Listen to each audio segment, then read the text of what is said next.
This is a case about a 16-year-old boy coerced by police officers into confessing to the most unimaginable crime of all, the murder of his own mother. And it was a lie that was constructed by the police in a way that made it absolutely certain that he would get convicted. I went to school that morning, and at the end of the day, the world was turned upside down.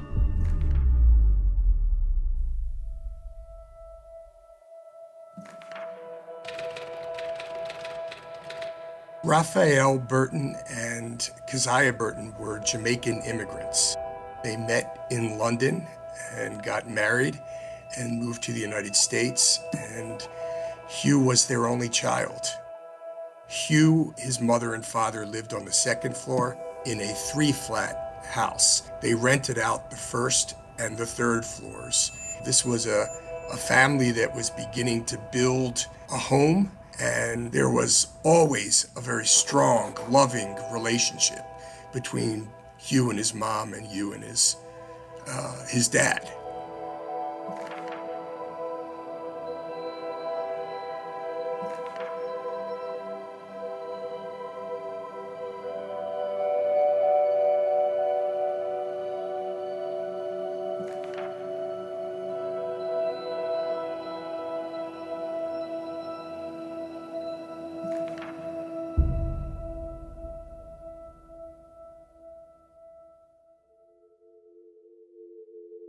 Whenever a parent is killed, other family members are going to be persons of interest.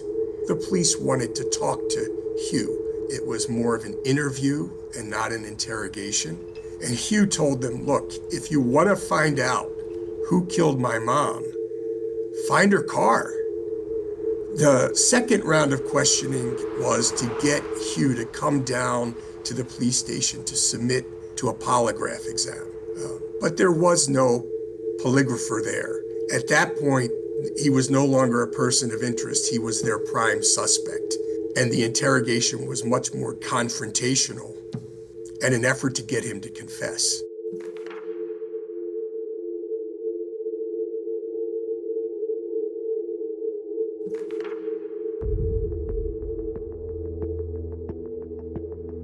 The first thing that they did is they accused him of lying.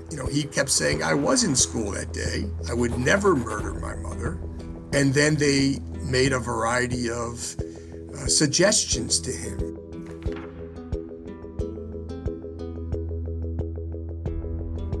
We know that you were with your girlfriend in the afternoon. And by the way, did you know that she was underage and that you could be charged with statutory rape?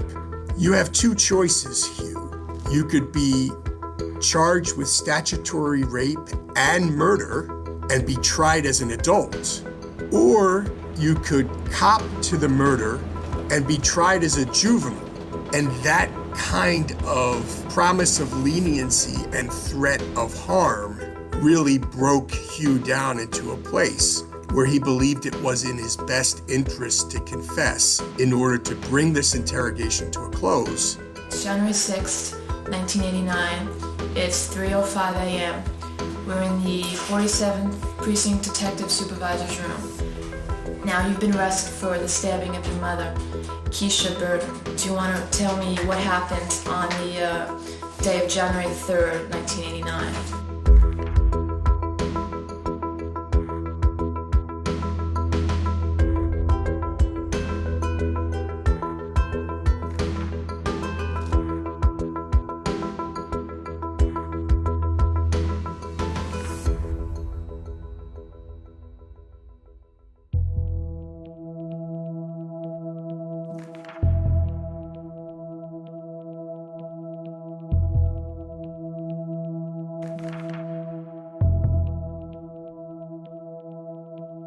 If you look at Hugh's videotaped confession, there's a very rehearsed quality to it.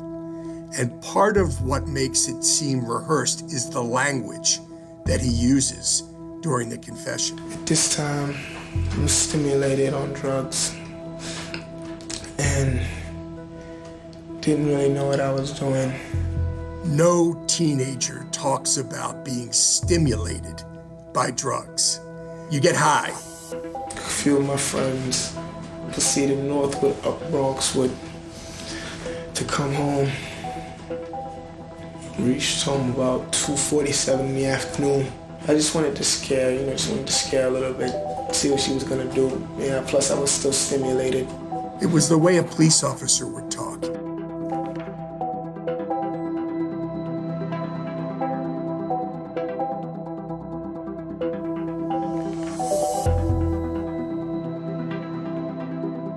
The mere mention of the word crack cocaine in the midst of a crack cocaine epidemic, to me, is the most powerful evidence that this confession was constructed by the police to make it almost a certainty that Huwe Burton would be convicted.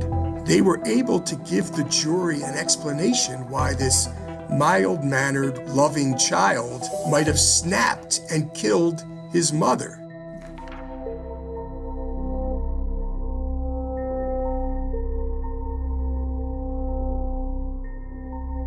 Emmanuel Green was a very different kind of person than Huwe Burton. He had a long criminal history record. I just got out of prison, okay, 3.5 years ago. I was in prison for an alleged rape and also an attempted robbery. Emmanuel Green had lied on his application when he rented the apartment, so the Burtons didn't have any idea about his prior criminal history. Once Huwe Burton confessed, the story of this teenage boy murdering his mother for crack cocaine was on the front page of every single newspaper in New York City. So when Emmanuel Green surfaced with Keziah Burton's cars, they had to figure out a way to try to harmonize these two accounts.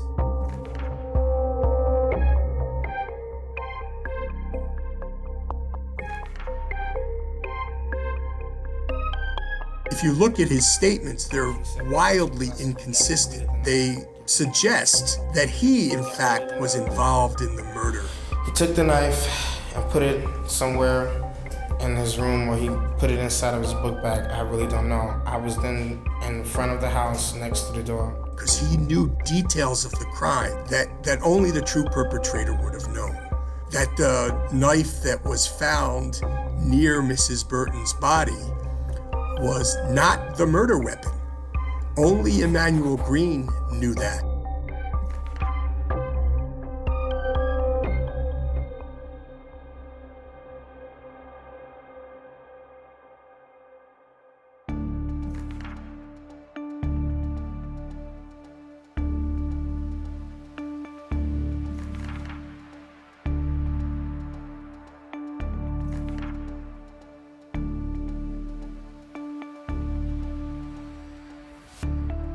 At the time, the Innocence Project was only working on DNA cases.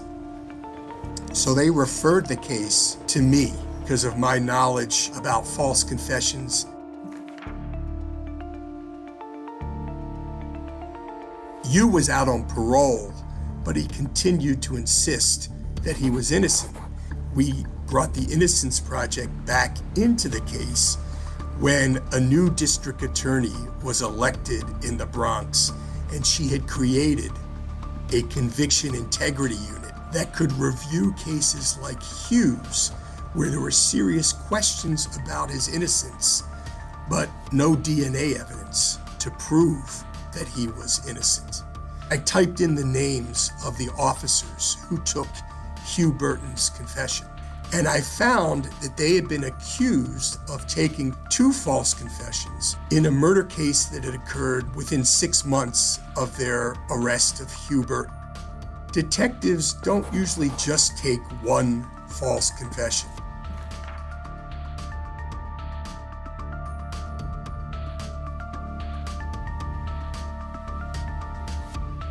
We actually spoke to one of the men who had falsely confessed in that other case and saw many of the same patterns in Huwe Burton's case.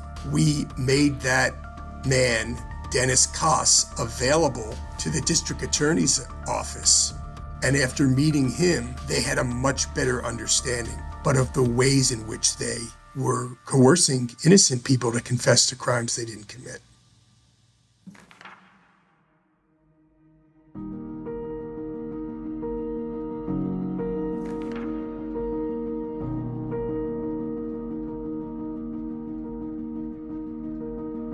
One of the most interesting things is that I never asked myself how. I just knew that I had to. You realize when you have truth on your side, you know, even when they have things that seems like it's just mounted against you, but when you in your heart, you know, you're just clear in your heart and you have truth, you just know that somehow, some way, you know, you're going to get to the truth of it. Getting home for me was only half of the battle.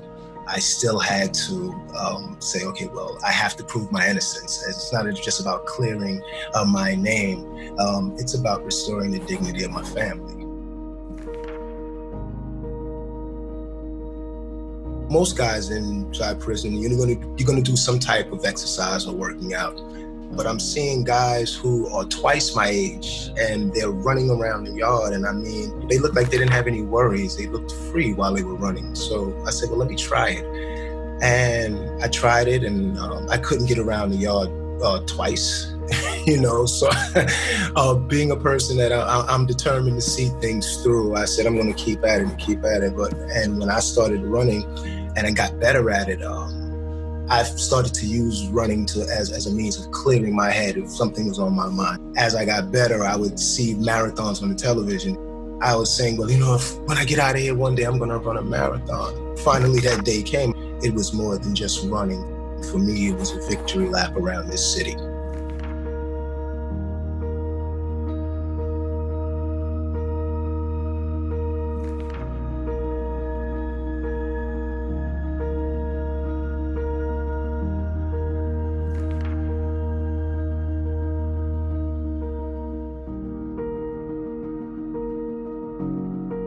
Many of the same tactics that produce false confessions are still in regular use by law enforcement today.